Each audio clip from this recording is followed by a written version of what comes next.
Assalamualaikum warahmatullahi wabarakatuh.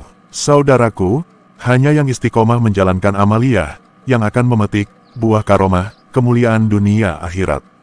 Hanya orang-orang teguh, istiqomah yang terpilih menjadi terdepan, pelari maraton jarak jauh saja, yang menang itu, yang selalu berlari dan berlari.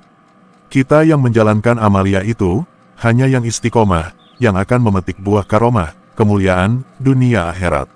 Saat menjalani amaliyah, awal kita digoda untuk memerangi nafsu kita sendiri, menahan lapar dari makanan yang disenangi, menahan nafsu pada wanita yang disukai, menahan berkumpul dengan teman dekat dan kerabat ngobrol ini itu, meninggalkan semua yang disenangi, adalah zuhud meninggalkan dunia, bertapa dalam keramaian. Lalu, kita akan diuji, meningkat pada ujian orang sekeliling kita, yang punya istri, istrinya mendadak rewel, anaknya mendadak sakit-sakitan, saudaranya ikut nimbrung, rewel, usil, momelan, lalu ujian mulai meluas. Ujian dari tetangga yang buruk perangainya, mulai tetangga kanan-kiri, sampai meluas ke seluruh desa, ke desa sebelah, meluas terus, makin tinggi derajat seseorang, maka makin luas pula ujiannya. Kenapa Allah menjadikan ujian begitu? Ujian itu banyak maksudnya, banyak rahasia Allah di dalamnya, di antara rahasia ujian itu, agar kita cepat naik derajat di sisi Allah. Sebab, dengan ujian tanpa melakukan sholat puasa, dan amal ibadah yang lain, hanya dengan sabar itu, Allah menyeret kita mendekat padanya, makanya ada ayat, Innallaha ma'asyobirin. Allah beserta orang yang sabar. Rahasianya lagi dari ujian, agar kita bisa mengambil manfaat, dari kejadian, lalu mengambil kesimpulan, cara penyelesaiannya, lalu penyelesaian itu, bisa kita jadikan menyelesaikan masalah yang sama.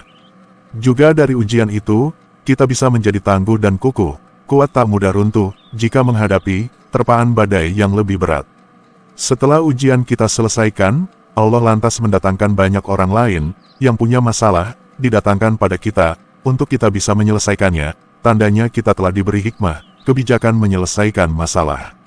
Begitulah campur tangan Allah, dalam membentuk kita menjadi insan alim berilmu, alamah yang beramal, yang berguna ilmunya. Orang yang percaya diri itu, selalu kelihatan bisa, karena percaya diri itu, akan menimbulkan aura keyakinan di wajah, sehingga, menjadikan orang lain, yang memandang, menjadi yakin. Karena, terpengaruh oleh kepercayaan diri, yang kita bawa, orang percaya diri, yang bukan dari kelebihan yang dimiliki. Tapi, percaya diri karena Allah, percaya Allah akan melindunginya, akan menjaganya, la khaufun alaihim walahum yahzanun, tak ada rasa takut, khawatir, sedih, susah. Tentu beda dengan orang yang percaya diri, karena harta, kedudukan, kepintaran, ketampanan, skill, ketinggian.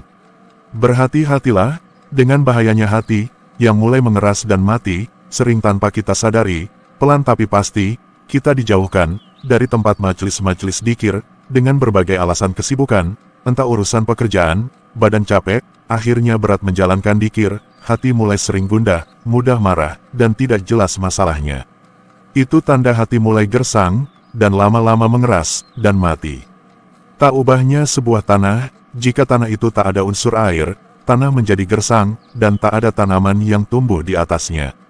Pahamilah, hanya dengan mengingatku, Allah, hati menjadi tenang, ala bizikrillahi tatmainul qulub, yang artinya, ingatlah, hanya dengan mengingat Allah, hati menjadi tentram. QSR Radu 28.